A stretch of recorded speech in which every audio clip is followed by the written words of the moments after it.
Welcome back to Boundless Books. Today, we're diving into Chapter 3 of The Hunger Games, a quieter yet emotionally powerful chapter that focuses on transition, trust, and the looming reality of the games. The chapter opens aboard the train as it pulls away from District 12, carrying Katniss Everdeen and Peeta Mellark toward the capital. For Katniss, the departure feels final and deeply unsettling.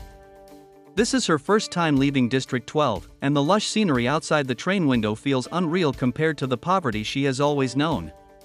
The speed and smoothness of the train itself already hint at the technological and economic gap between the districts and the capital. Katniss is acutely aware of Peeta's presence. His injured leg, caused during the reaping, worries her, not out of affection, but out of fear that he will be a liability in the arena. Their early interactions are stiff and uncomfortable.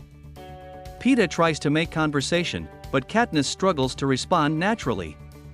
She doesn't know whether to trust him or see him as a future enemy. The idea that they must eventually kill other tributes or be killed hangs heavily between them. As the journey continues, the capital's luxury becomes impossible to ignore. The train is stocked with endless food, soft beds, and warm showers. Katniss is overwhelmed by the abundance. She eats carefully at first, unaccustomed to such richness, and feels a sharp sense of guilt knowing people in District 12 often starve. This excess highlights one of the novel's central themes: the capital's cruelty is not just physical, but psychological, forcing tributes to confront inequality at every step. Effie Trinket soon joins them, buzzing with excitement and optimism. She treats the games like a grand opportunity rather than a death sentence, emphasizing manners, schedules, and appearances.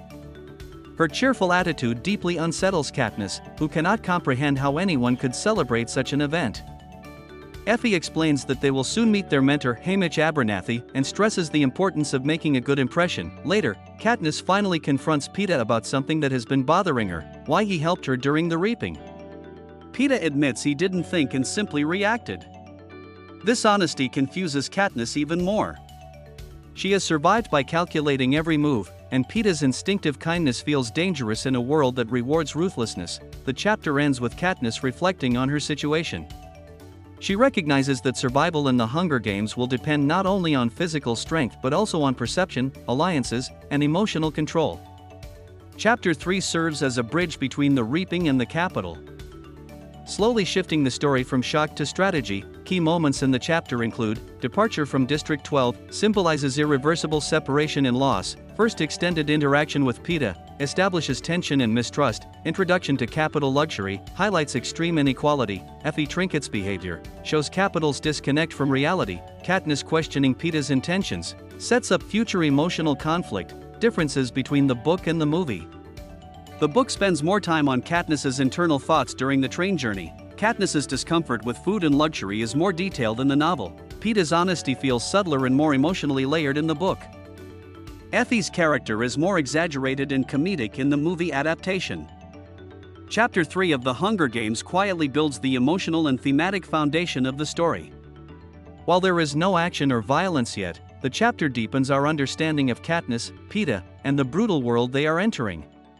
The contrast between capital excess and district suffering becomes impossible to ignore, and the question of trust begins to take center stage. Do you think Katniss should trust Peeta at this point in the story? Let us know in the comments, and don't forget to like, subscribe, and join us next time on Boundless Books for Chapter 4.